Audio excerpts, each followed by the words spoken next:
Bienvenidos a 360 grados, una visión global de la noticia, un espacio para debatir sobre todo lo que sucede en Colombia y en el mundo. Y hoy dedicaremos 360 a hablar de una epidemia de paros que afronta el país en la actualidad y que están ocasionando graves problemas en diversas regiones.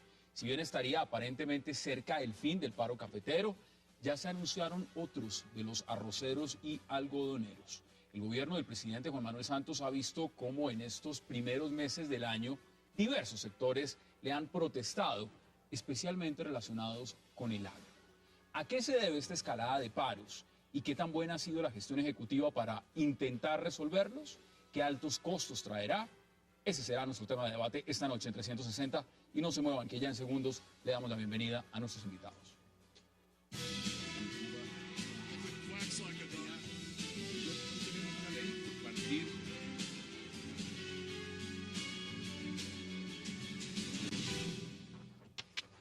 Y le doy la bienvenida de inmediato a 360 a Mario Valencia, a José Félix Laforí y también a Andrés Moncada.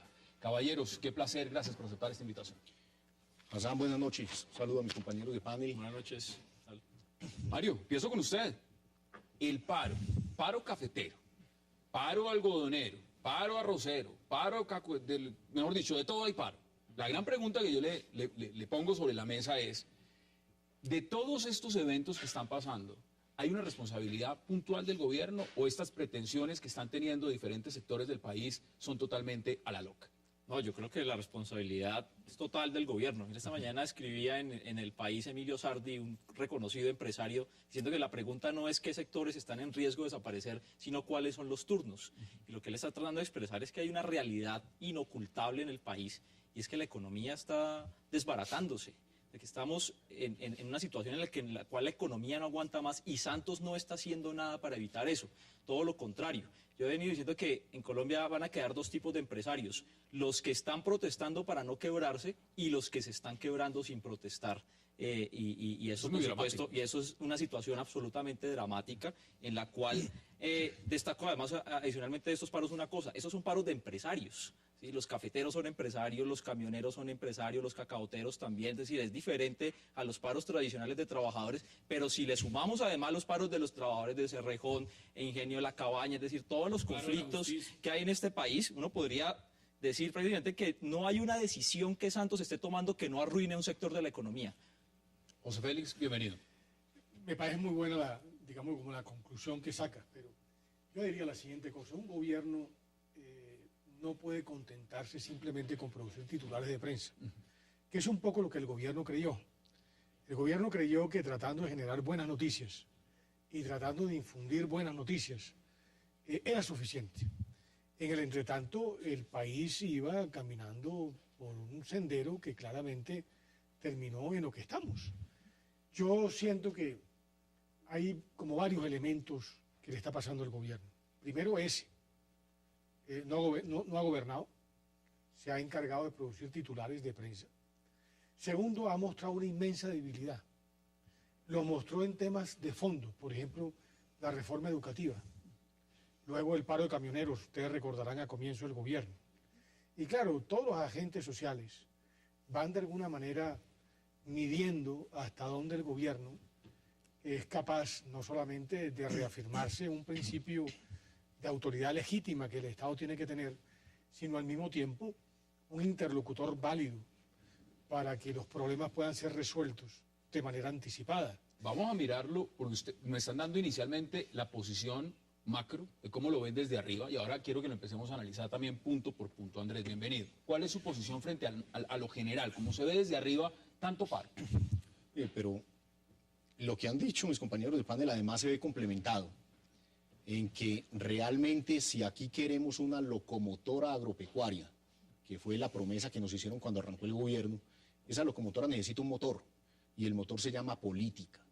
Y aquí lo que vemos es que para los sectores agropecuarios no hay una política consistente.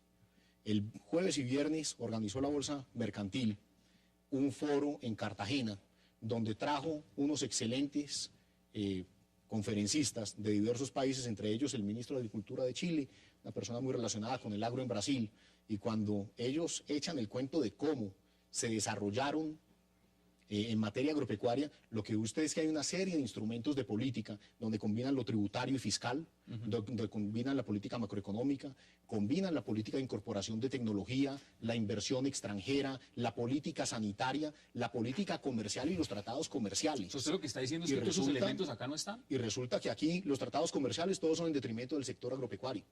No hay uno solo de los firmados a la fecha, tal vez con excepción del de Corea, donde el sector agropecuario no haya pagado la cuenta. No hay una política fiscal seria. Nos acaban de poner una reforma tributaria.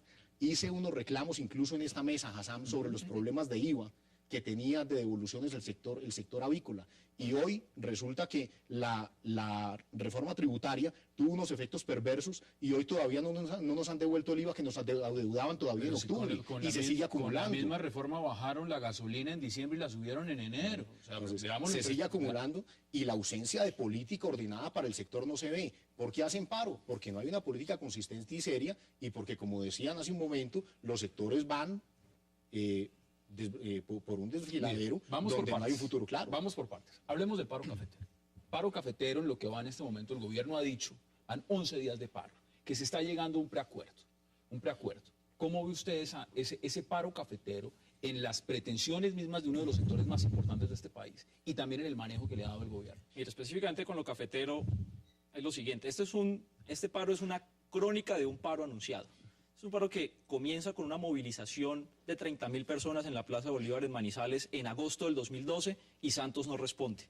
Sigue con una movilizaciones regionales en octubre del 2012 y Santos no responde. Sigue con una concentración en la Federación de Cafeteros en Bogotá en noviembre del año 2012 y un aviso de prensa en El Tiempo donde se anuncia que si no se atienden los reclamos se van para paro y Santos no responde. Y llama 48 horas antes a quererse sentar. Y lo que sigue después cuando comienza el paro es que primero los desconoce, después los estigmatiza. No, lo de después lo de Chinchiná. Sigue lo de Chinchiná. Pero siguen 10 días de paro, hombre, por 10 favor, días de paro que los estigmatiza y los persigue. ¿Por qué es clave? Porque a veces el gobierno no escucha, sino quien le está libreteando. Y creyó que llegando en estos jeeps muy conocidos. Un Willys. Claro. Y una cosa muy bien montada, perfectamente montada, pero es una cosa americana, ¿no? Con una propuesta bajo la manga. Sin haber conversado realmente con las personas que en el fondo habían venido planteándole al gobierno sus inquietudes, él al sacar, ¿no?, la gran propuesta de los 60.000 pesos por carga, todo quedaba conjurado y salía triunfante, ¿no?, prácticamente en busca de su reelección, cuando en el fondo lo que hubo fue una gran chiflada de buena parte de los que estaban allí, porque en el fondo los que estaban allí, que además los habían escogido para estar, pues ni siquiera terminaron estando de acuerdo con lo que el gobierno plantea. Es un error desde el mismo momento en el cual sale el ministro de Agricultura diciendo que los cafeteros dejen de llorar, que trabajen más, cuando se afronta prácticamente un sector que está decidido a ir a paro y se les dice ustedes no tienen por qué salir a paro porque ese es el gobierno que más les ha ayudado. Pero si esa ha sido la y esa ha sido la postura. Esa ha sido la constante sí. del ministro. El ministro se volvió con el perdón del pendenciero. Es un ministro que se pone bravo por todo, que cree que tiene la última palabra, que en vez de abrir escenarios de, digámoslo, de convergencia, de trabajo un poco más riguroso, pues siempre tiene una salida de esa naturaleza. Y creo que le ha significado a lo largo de estos 3 años que sector por sector tenga claros reclamos, incluso en sus relaciones con él. A mí me han dicho dirigentes gremiales, que obviamente han tratado de tener la mejor relación con él, que terminan no yendo al ministerio porque algunos de ellos no están como muy acostumbrados a usar rodilleras. Pero es que están diciendo ya lo mismo frente al tema de los arroceros, y ya vamos a mirarlo en coyuntura. Ya les está diciendo el ministro también, y le está diciendo la Federación de Arroceros, que ellos no se aprovechen de esta coyuntura de los cafeteros y demás para salir ellos también a paro. ¿A usted cómo le ha parecido que el gobierno ha manejado el paro cafetero? Porque mire, han enviado al alto comisionado del diálogo social, señor Lucho Garzón, no funcionó. Han enviado al ministro de Agricultura, no funcionó. Les ha tocado enviar a Angelino Garzón a que les resuelva el problema y parece ser... Al ministro del Interior. Bueno, al ministro del Interior. Evidentemente es una comisión de alto nivel, es un cónclave para resolver el problema. ¿Usted cómo cree que ha manejado el gobierno esta crisis? Pues, Hassam, yo creo que el preámbulo que usted hizo a la pregunta la contesta por sí sola. Claro, no se puede estar en desacuerdo. Claramente el manejo de la crisis no ha sido acertado, pero además las amenazas consecuentes y recurrentes de paro de varios sectores es porque aquí se convirtió que las prebendas, los beneficios se dan al sector que más duro habla, al que más se hace sentir y al que más duro grita. Y resulta que lo que tenemos es una ausencia de institucionalidad, una ausencia de política, y cuando además el Estado y el gobierno como representante de ese Estado tiene que ejercer su derecho o su obligación de hacer respetar los derechos de los demás sectores que se ven vulnerados por esto, pues allí sí no los ejerce. Le quiero contar un par de cifras para que usted vea la dimensión para el sector avícola. En este momento están en riesgo de morir más de 8 millones de aves en Cauca y Nariño porque no hay forma de llevar el alimento balanceado a esas granjas. 8 millones de aves, porque no hay paso por las carreteras. No hay paso, el bloqueo. Porque por el bloqueo y porque no hay paso por las El carreteras. gobierno ha sido muy claro también con el tema del bloqueo, ha dicho no se puede bloquear. Una cosa es ejercer el paro, otra cosa es hacer bloqueo. Pero es que, Hassam, cuando usted dice no se puede bloquear y le bloquean y usted no hace nada, Pero es que lo pues, que yo dije al por comienzo, favor. Hassan, No, pero lo que a ver, tenía que haber hecho era evitar el bloqueo. O sea, lo que tenía que haber hecho era atender a los cafeteros antes de que se presentara el bloqueo, que no lo quiso hacer. Insisto que llevamos 8 meses y llevamos O sea, 2 esto años en no es esta una crisis. casualidad, eso fue No, sí, advertido. casualidad, Eso eso fue advertido, estaba anunciado que iba a ser así y el gobierno no quiso hacer nada. Pero recuerden que los paros anteriores tampoco la rama judicial duró 45 días en paro para que a los 45 días se tuvieran que sentar y negociar. Están volviendo a decir que posiblemente van a paro. Yo le doy la palabra. Veamos qué está diciendo también el vicepresidente Angelino Garzón, porque hay declaraciones de él, por supuesto. Permítanme decirles que yo creo que los dirigentes del paro cafetero hoy tienen un deber con la población de Colombia, es respetar el derecho de la población a tener los tratamientos médicos, a tener los medicamentos y la alimentación que sea necesaria. Yo creo que los bloqueos pueden poner en peligro el derecho de la gente. Eso dice el señor vicepresidente. Claro, pero fíjese, es que usted acaba de decir que muy seguramente el paro judicial volverá. No sé si sea No así. lo sé, yo espero que no. Yo también espero que no, porque además es un servicio público y creo que ahí el gobierno volvió otra vez a fallar en hacer sentir el principio de autoridad que le corresponde al Estado colombiano. Mire, en el paro hubo una persona que, de los tantos que salieron, que dijo algo que los colombianos obviamente también no piensan igual.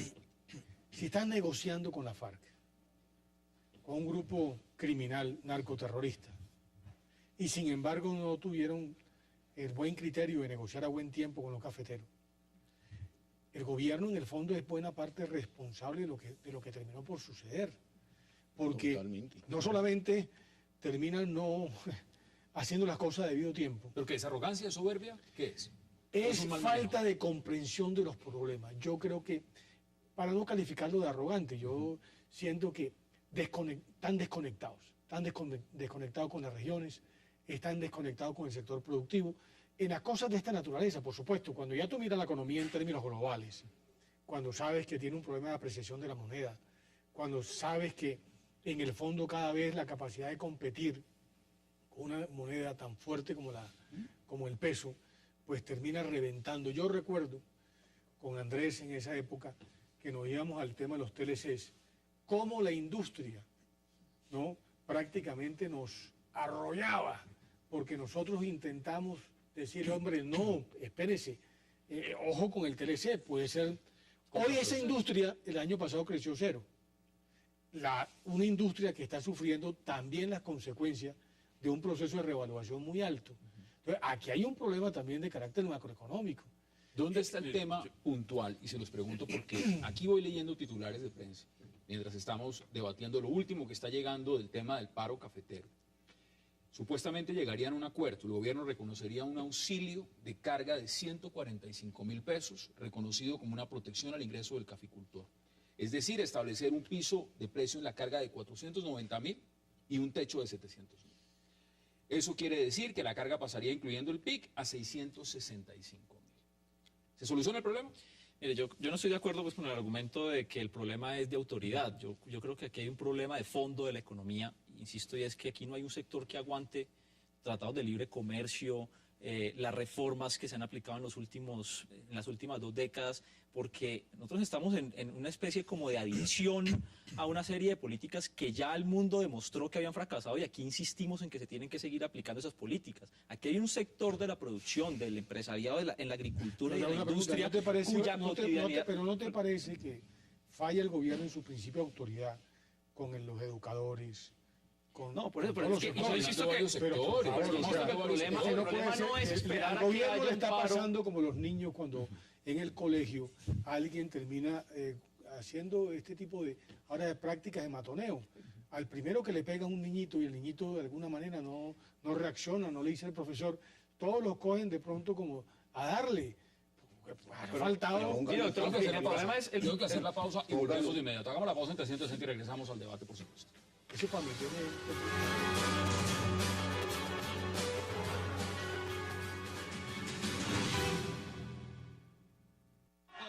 Yo creo que es claro que debe hacerse cuanto antes un debate en el Congreso. Yo ya le escribí al presidente Roy Barreras pidiéndole que convoque a ese debate. Y bueno, y vamos a ir mirando cómo evolucionan las cosas. Pero de momento estamos concentrados en la idea de que el gobierno nacional, el presidente Santos, dé la plata suficiente que se necesita para resolver este problema. Empezamos a 360. Miren, acá hay puntos, cifras. Más o menos, esto lo está diciendo el señor ministro de Agricultura, Juan Camilo Restrepo. Levantar paro cafetero costará al país más de 600.000 millones de pesos. Esa plata la pagarán todos los colombianos. Yo tengo que aprovechar porque lo tengo a usted en cabeza de FENAVI. Y Fedega, ¿cómo les va a sus sectores en este momento? Pésimo. Por ejemplo, yo estoy recorriendo el país, he estado prácticamente en todas las regiones. En la costa, en la zona cafetera, estuve en Pereira, en Manizales, en el Caquetá, en el Casanare, en el Meta, y llevamos 2 años prácticamente con una situación crítica. Solo las importaciones de leche el año pasado terminaron impactando el precio a la baja del productor entre un 12 y un 18%, cuando ya la estructura de costos prácticamente acusa unas pérdidas generales en todo el sector ganadero. En consecuencia, ¿cuánto tiempo eventualmente un sector es capaz de mantener? Dígamelo usted, su pérdida? sector, ¿cuánto tiempo? Ya no es posible. Ya hay fincas que prácticamente están vendiendo el ganado. Ahora bien, ¿cuántos somos nosotros? Igual que los cafeteros. Yo tengo 403.000 ganaderos de menos de 50 animales, 244.000 de menos de 10 animales. Eso es indigencia rural. Exactamente el mismo caso con los cafeteros. ¿Se va para paro también? ¿Usted cree que es sostenible una situación de esa? Yo estoy tratando de evitar tener que llegar a una movilización en todo el país. Y por supuesto, en su momento le pediré al gobierno unas mesas de trabajo para que intenten comprender la dimensión del problema ganadero. Llevamos 2 años y medio hablando con el ministro y el ministro habla de un COMPES lechero. COMPES que no ha tenido un solo peso puesto en cabeza de los productores. ¿Cómo le va a FENAVI? La situación del sector avícola, Hassam, es dramática. Tenemos una condición de ser un sector que vive en el justo a tiempo, donde las aves tienen que comer todos los días, como le decía un momento. Si no solucionamos el problema, en los próximos días se van a morir 8 millones de aves en Cauca y Nariño, pero además las pérdidas cuantificadas para el sector a hoy, sin contar la parte de productividad, el impacto en la producción y demás, ya nos está costando 50.000 millones de pesos. Y aparte el a lo que va a contrabando. dar. Y además, ese que usted menciona, lo poquito que está llegando de alimentos a Nariño, llega huevo de contrabando de Ecuador. Entonces usted se ve en la disyuntiva. Le digo a la Polfa y a la DIAN que no dejen pasar el contrabando y se muere la gente de hambre y no hay abastecimiento, o entonces que dejen entrar el contrabando con la subsecuente consecuencia sanitaria sobre la avicultura.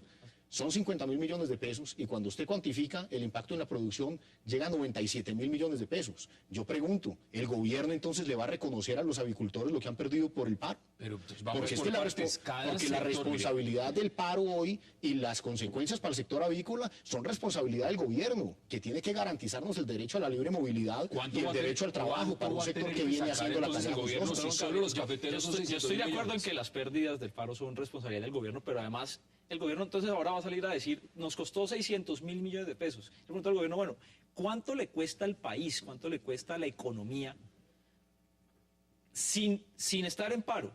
los tratados de libre comercio, la falta de infraestructura, la falta de políticas públicas en los sectores, porque yo estoy de acuerdo con ustedes, aquí no hay políticas públicas en ningún sector, aquí hay unos discursos.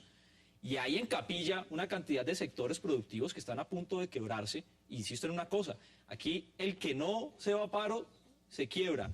Y los que no están, lo que decía el principio, los que están protestando es porque se van a quebrar. ¿Cómo le Y los que parece, no se van a quebrar ¿cómo le parece esa de fecha? toda 19 de marzo. 19 de marzo. No ha finalizado el paro cafetero y ya se anunció paro arrocero. Pero usted pasó, no podemos pasar por alto ¿Los 600.000 millones? la afirmación del ministro. Aquí lo tengo. Vuelvo y repito, es una afirmación pendenciera. Lo que le está diciendo a los colombianos es que por cuenta de los cafeteros, el resto de los colombianos tienen que pagar los platos rotos de una movilización que tiene una justificación plena. Le voy a hacer una cuenta de ama de casa. Mire, la deuda pública colombiana más o menos está en cerca de 45.000 millones de dólares. El servicio de la deuda el año pasado fueron aproximadamente 5.000 millones de dólares. Si la tasa de cambio no fuera 1.800, sino 2.500, usted tiene 700 pesos de diferencia en cambios. 700 por 5.000 millones de dólares son 3.500.000 millones de pesos que se está ahorrando el gobierno simplemente en el pago de la deuda. Entonces la pregunta que uno se hace, oye, ¿por qué el gobierno no hace lo que hace un padre responsable con aquellos hijos que no le está yendo bien? Porque el marco de política los está arruinando. Simplemente lo que usted dejó de pagarle a la banca multilateral o a los tenedores de bono, págueselo, claro, déselo a los cafeteros o a los de Afenavi o déselo a los ganaderos. Pero José Félix, lo que no puede ser es que sea por las vías de hecho, afectando a otros sectores. Porque nadie discute eso, o sea, yo no estoy de acuerdo. Porque es que ahí es donde viene la gran disyuntiva. Cuando usted se va a las vías de hecho y afecta a otros sectores, ¿hasta dónde llegan los derechos de reclamación? Pero es que las vías de hecho, doctor Longa, pero las vías de hecho es que en la Constitución está permitido que la gente proteste y se movilice y le exija al gobierno. Se supone que nosotros tenemos un gobierno elegido para resolver los problemas de la gente, no para estar preocupado por los cuántos puntos disminuyen las encuestas. Entonces se supone que ese gobierno debe evitar que esas cosas ocurran. Pero eso es lo que yo llamo el principio de autoridad. Protestar es un derecho constitucional. Movilizarse es un derecho constitucional. Pero no se puede bloquear el país. Lo que usted no puede, que es un poco lo que Pero dice es que el país está en paro en la práctica. Vamos. O sea, eso es un país que tiene sectores enteros de la economía que en la práctica están en paro. Hernando Trujillo se acaba de quebrar. O sea, ese está en paro Mario, permanente. Ese ya no tiene... Venezuela, solo el tema de Ecuador, enviará 4.8 millones de litros de combustible a Colombia por paros.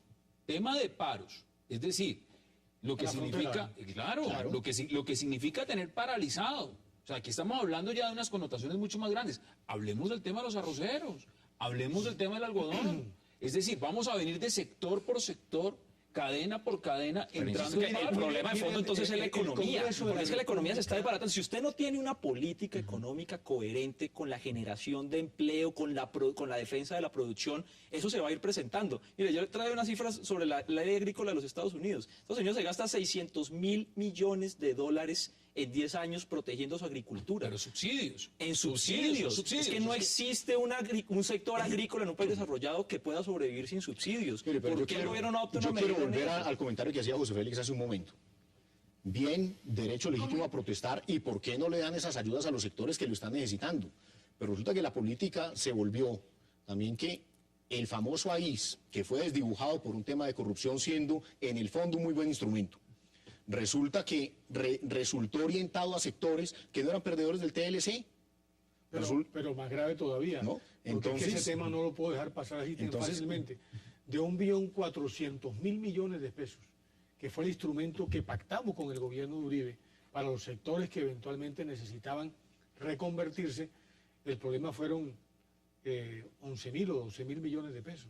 Y se dio al traste con un instrumento que era excelente, además. Vendiendo el sofá, y este gobierno simplemente terminó modificando todo ese marco de política. Por eso digo yo que cuando un gobierno responsable tiene que tener una visión previsiva, y yo no creo que la información que podamos tener los dirigentes gremiales o los empresarios vaya a ser mejor que la que tiene el gobierno. El Ministerio de Agricultura, claro que tenía que tener claro el tema, se lo hemos dicho por activa y por pasiva. Lo que pasa es que tenemos un Ministerio de Agricultura dedicado a repartir tierras. No hablemos solamente de esas partes. Miren, aquí ha habido un enfrentamiento muy fuerte y se ha dado con la Federación de Cafeteros. Pero veamos declaraciones también de lo que están diciendo desde Fedearroz, porque Fedearroz también se pronuncia. A mí me parece que irse a la Plaza de Bolívar, donde no están los molineros, donde no están los que han generado el perjuicio a los productores, es hacer una manifestación contra un gobierno que le aportó mucho al sector agropecuario y al arrocero. ¿Representan realmente a los Sí, pero arroceros? fíjese que el ministro hoy anuncia que entonces que va a permitir la entrada de más de 160.000 toneladas de arroz. Además, importaciones que reemplazan producción nacional, que reemplazan trabajo nacional. Y digo, bueno, ¿y cuál es la alternativa para los productores? Fíjese que si estamos hablando de plata, le voy a decir una cosa. Por una decisión de la DIAN, porque estamos hablando de, bueno, ¿cuánto cuesta esto? ¿Dónde vamos a sacar la plata para ayudar a todos esos sectores? Una decisión de la DIAN le permitió a las transnacionales mineroenergéticas no pagar impuestos sobre las regalías que ya habían pagado, y eso le costó al Estado colombiano en 6 años 13.1 billones de pesos. Si estamos hablando de plata, pues yo creo que hay De beneficios, es darle beneficios. Sí, de beneficios. O sea, que le costó al Estado, pero esa plata no entró al Estado colombiano. Pero Jaime, mire, acabamos de cerrar un año donde este país batió récord en recaudo fiscal. Además, la cuenta de ama de casa que hacía José Félix hace un momento, claramente por diferencial cambiario, no solamente en el servicio de la deuda, sino en la cuantificación de la deuda misma, allí hay unos excedentes importantes. Pues contestemos lo que dicen los cafeteros, entonces, se ¿dónde está la plata? lo vamos a dar a los sectores, démoselo a los sectores, pero a través de una política ordenada. El problema aquí, recogiendo también la analogía que hacían ahorita, a mí me gusta más la del niño que hace pataleta. Cuando el niñito hace pataleta y usted le da una colombina, a la segunda pataleta le tiene que dar un chocolate, y cuando esté grande le tiene que dar un carro. Pero usted no está educando a un niño de manera comprensiva. Aquí está pasando lo mismo. Aquí le dan las prebendas y los beneficios al que más duro grita, y al que más duro habla, al que más medias el gobierno toma. también está Y lo de que acuerdo en que esos dos necesitamos, al mismo tiempo. Eso no debería pasar. aquí es una medida, primero, una política seria en materia agropecuaria con todos los componentes que le decía hace un momento. No es solamente el Ministerio de Agricultura haciendo política, es en materia fiscal, en materia comercial, en materia industrial, en materia de inversión. Yo coincido por el otro lado, con Andrés. Yo coincido con Andrés. El otro día hubo un foro que realizó la SAC en Cartagena. Yo no estuve, pero fueron funcionarios míos. Y trajeron al ministro de Agricultura de Chile. Y hubo una pregunta que es clave. Dijeron, a ver, ¿cómo hicieron ustedes para poder desarrollar la agricultura en ese proceso tan duro, no, de exposición a los mercados, con políticas claras de largo plazo? esa es la Es respuesta. la única forma. Esa es la respuesta. Aquí no existe. No hay Esa es una la respuesta. agricultura en un país desarrollado que no tenga precios de sustentación, Que no tenga créditos subsidio, baratos, digamos la verdad. El tema de aportes, los subsidios. sí, precios de sustentación, Hagamos la pausa y créditos volvemos sobre el tema. baratos. Hagamos la pausa en 360 y ya regresamos.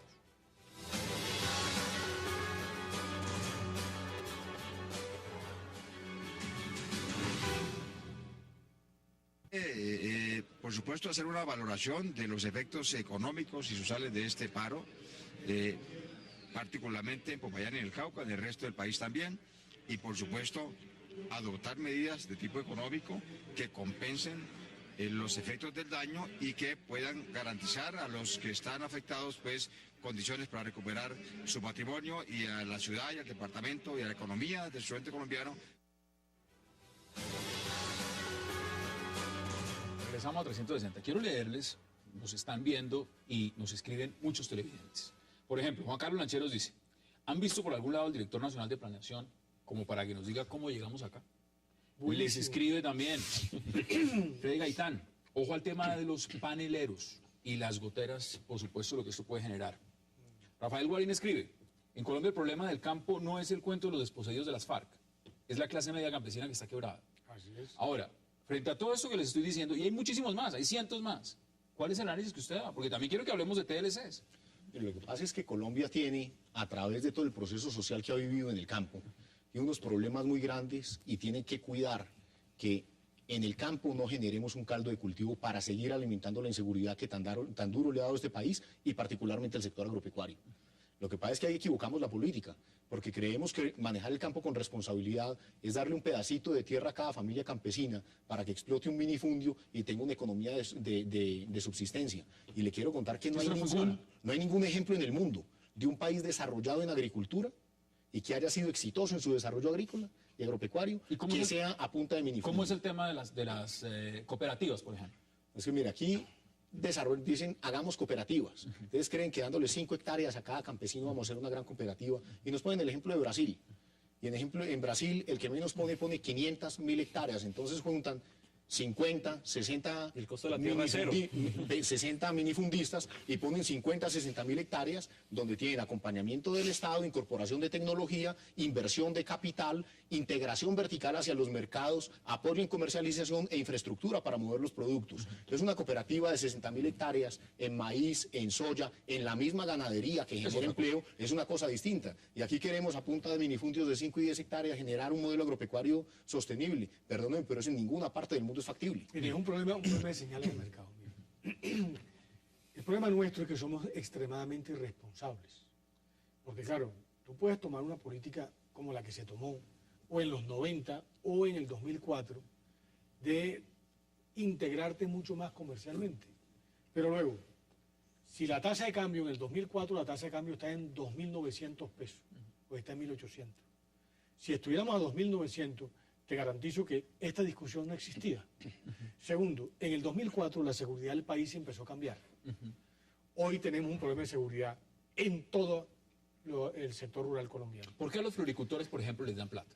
Y a los que siembran flores en su tierra no. Es decir, ¿cómo se ve el macro de lo cómo se ve? Este gobierno ha sido, entre otras cosas, demasiado egoísta con el sector floricultor. No lo hizo Uribe. Cuando la tasa de cambio empezó a caer, tuvieron, entre otras cosas, créditos muy blandos para poder compensar en buena parte la caída del dólar. Pero déjeme termino que yo voy en las señales. Entonces usted tiene, primero, los temas de seguridad, los temas de tasa de cambio.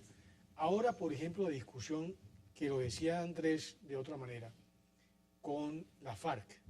Entonces resulta que yo creo que el problema colombiano es un problema de minifundio. Y aquí, entonces, por un lado, seguimos firmando DLCs. Entonces, es el ministro de Comercio tratando de hacerlo ahora con otras regiones del mundo. ¿Pero le vamos a echar la culpa a los TLC? No. El problema es un problema de señal de mercado.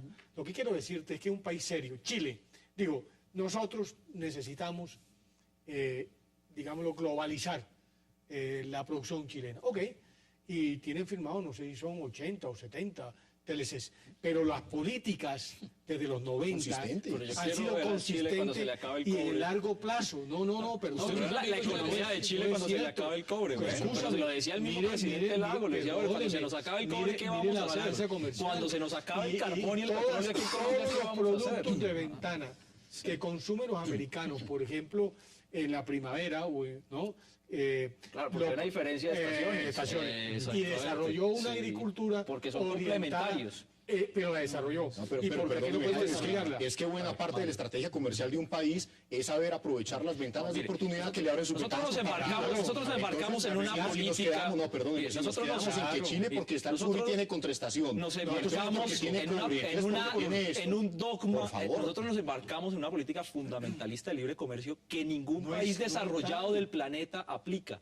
Nosotros hicimos todo lo que los libros dicen que no se debe hacer para desarrollar a una economía.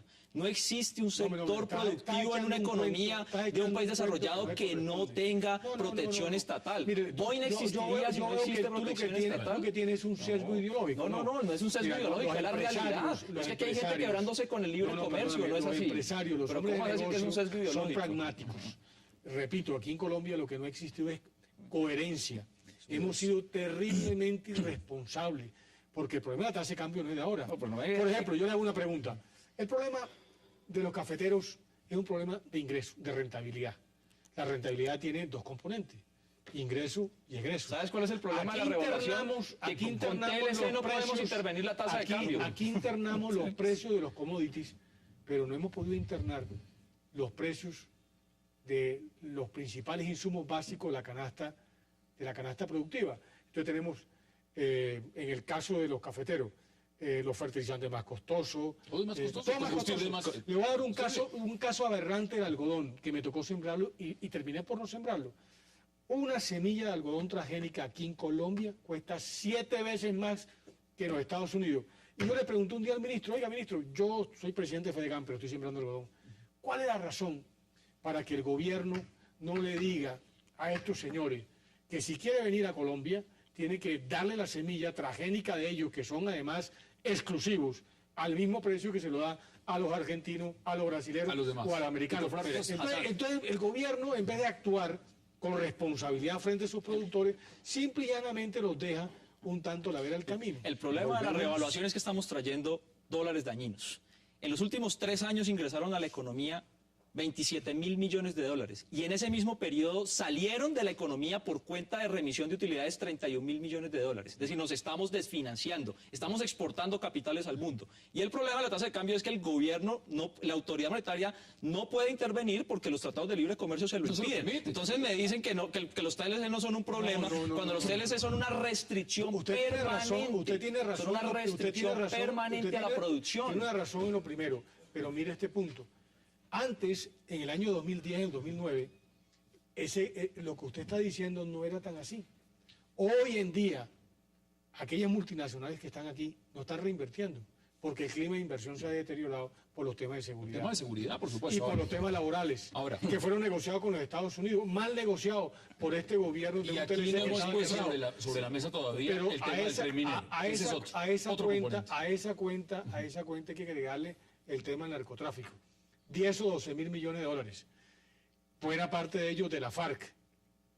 Y a eso hay que agregarle también lo que son los créditos y lo que es los ingresos especulativos. El gobierno sí tiene herramientas, el Banco de la República sí tiene herramientas. La pregunta es si quiere poner las herramientas sobre la mesa. Ahora volvemos a Sama lo mismo. Es que el problema aquí es de consistencia de políticas. Si usted quiere promocionar la inversión extranjera, hay países que hace 40 años tenían un nivel de desarrollo relativo muy parecido al de Colombia, con problemas de guerrilla, problemas de narcotráfico. Mire países del sudeste asiático, mire un país como Malasia.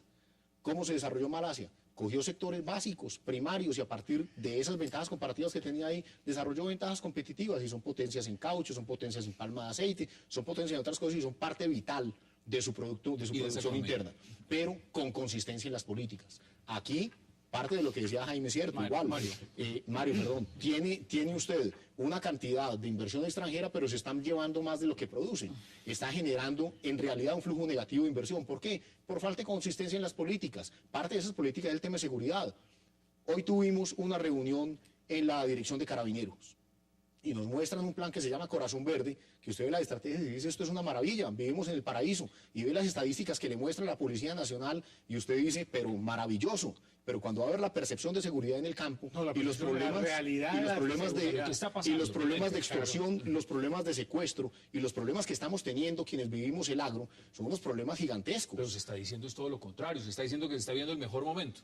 El mejor momento. Pero fíjese una cosa, que el gobierno en los tratados de libre comercio dice que los ganadores con los nuevos TLC son los que ya se están arruinando con los TLC que ya están en la implementación. Entonces esto es una locura del gobierno negociando tratados de libre comercio, acuerdos comerciales con todos los países. Con México estamos negociando un tratado de libre comercio y tenemos un déficit comercial con México de 5.000 millones de dólares. Esto es una locura. Entonces aquí vienen por la industria automotriz, vienen por los textileros, vienen por los lecheros y eso no tiene que ver con el modelo económico. En este momento ya aparece el presidente Juan Manuel Santos reportando a través de su cuenta que ya se llegó a un acuerdo con los cafeteros. Vamos a ver el 19 cuál será el acuerdo con los arroceros y luego con los algodoneros y por supuesto... Y después con los ganaderos. Y luego ganar, podemos seguir con todo el proceso. Y con los avicultores, porque la pérdida cuantificada va en 97.000 millones de pesos para mi sector, Hassan. Vamos a esa parte, hagamos la pausa y quiero que me den las cifras también. Vamos a la pausa y ya regresamos en 360.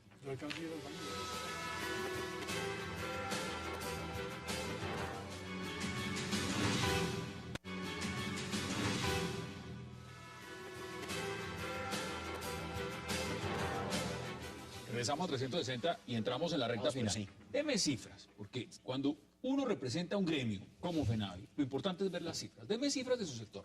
Le doy cifras muy dicientes, Hassan. Se han muerto más de 160.000 pollitos de un día, que son los que se van a poner huevos, las pollitas se van a poner huevos después, o se van a engordar para producir carne. Se ha dejado de abastecer más de 5 millones de huevos al departamento de Nariño, y 7 millones de huevos al departamento del Cauca. Las pérdidas para el sector avícola cuestan hoy 97.000 millones de pesos. representadas en la menor producción, en la mortalidad, en los mercados dejados de atender, en los buques parqueados en puerto esperando que los carguen los camiones para poder llevar el alimento al resto del país, y además en la disminución en la producción, porque cuando hace falta alimento, usted no tiene otra posibilidad que racionar el alimento de las aves. Entonces, para que no se mueran, pero no engordan. Mientras aquí botan los huevos, allá están botando la leche, ¿más o menos? Bueno, todavía no estamos botando la leche, pero por ejemplo, allá en el Cauca, hoy ahí está atrapada más de 180.000 litros que no han podido ser. ¿Y qué hacen con esa leche? Pues queso inicialmente, pero luego ya no puede seguir haciendo más queso. ¿Qué hace con el queso? No tiene a quién venderlo. Pero es que aquí hay un problema, aquí todos estamos perdidos. Aquí los únicos que están ganando son los bancos y las transnacionales mineras en este país, son los únicos que generan utilidad. Las utilidades del sector financiero el año pasado fueron de 40 billones de pesos. El sector cafetero el año pasado tuvo pérdidas de 1 billón de pesos. Entonces aquí hay un problema de unas necesidades sociales cada vez mayores, crecientes. Hay una conciencia cada vez mayor de los sectores sociales de que hay que movilizarse que la única forma de recibir reivindicaciones sociales es movilizándose. Mario, y hay un problema de, entonces, bueno, ¿y de dónde sacamos el dinero para atender tantas reivindicaciones sociales? Es un problema de producción. No es solo el dinero, es que se les voy a preguntar en el marco de lo que está pasando en La Habana. Se está hablando de una reforma agraria, se está hablando de un nuevo modelo planteado, por supuesto, por las FARC y lo demás para resolver el tema agrario del país. ¿Usted cómo ve esas posiciones frente a lo que estamos viviendo? Este es un gobierno de los billones. Primero fueron los billones que supuestamente habían encontrado por corrupción, que después no se vieron. Luego arrancamos con la ley de víctima y restitución de tierras. Y el cálculo más, digámoslo, más elemental, daba cuenta que eso perfectamente, de acuerdo a la cifra del gobierno, podíamos estar hablando de cerca de 80 billones de pesos.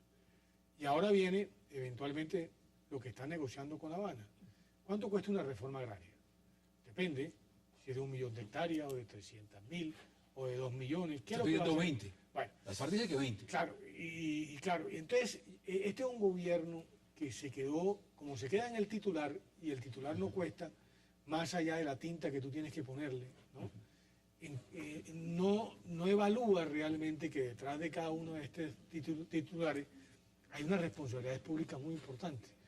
Por eso este paro sí le costó, ya le costó. Pero es que ya viene otro el 19. Claro, y repito, y le seguirá costando de aquí en adelante cada vez más. Pero le cuesta al gobierno, pero es que si no resuelve el paro y si no resuelve la necesidad de los cafeteros, le cuesta a todo el país. Insisto, es que si se arruinan los cafeteros, no es solamente que le vaya a costar a un gobierno, le cuesta a todo el país. Si se arruinan los lecheros y los avicultores, le cuesta a todo el país. ¿Cuánto le cuesta al país que se acabe una industria, que se acabe un sector? Entonces, como el problema, yo insisto que el problema es, hay unas necesidades y hay que buscar unos recursos para atender esas necesidades. El problema es cómo buscar dinero. Y eso ya está inventado en la economía. El dinero se produce produciendo mercancías, produciendo bienes y servicios, produciendo en la agricultura y en la industria. Y nosotros es un país que nos estamos desindustrializando, es un país que estamos perdiendo la agricultura.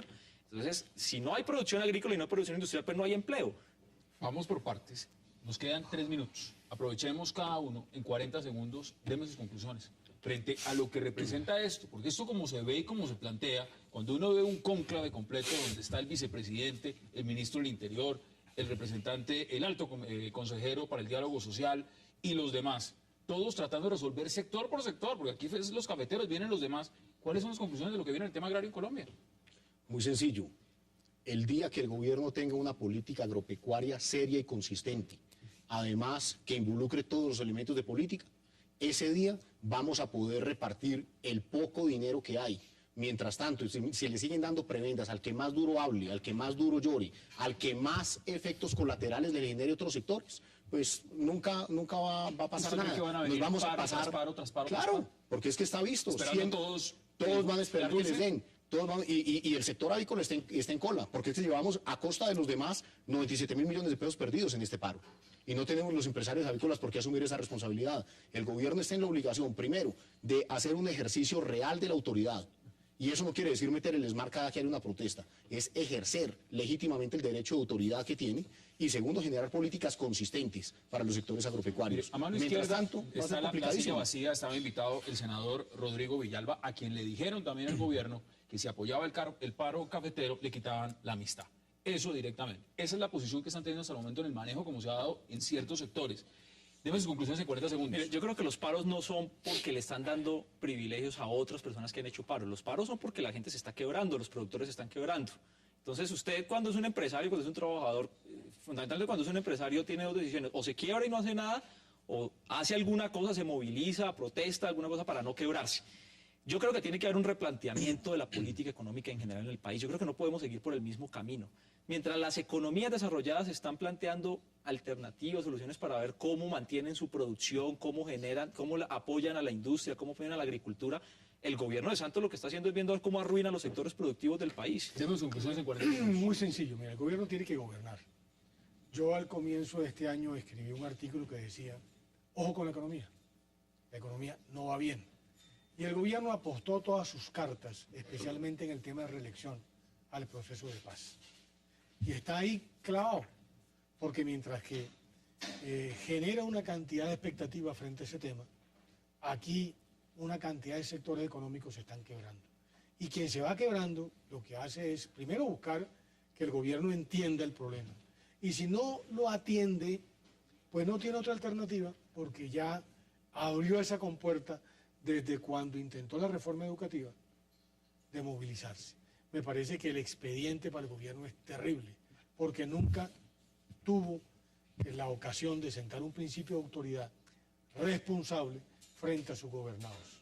Ahí están las posiciones. Andrés Moncada, gracias por aceptar la invitación. Muchas gracias, Sam, por la Mario invitación. Valencia, gracias, Américo. Gracias por aceptar la invitación y a ustedes gracias por acompañarnos. Nos vemos mañana en la misma hora, 8 p.m, para seguir debatiendo la agenda política de Colombia y del mundo, aquí en 360. Es una próxima oportunidad.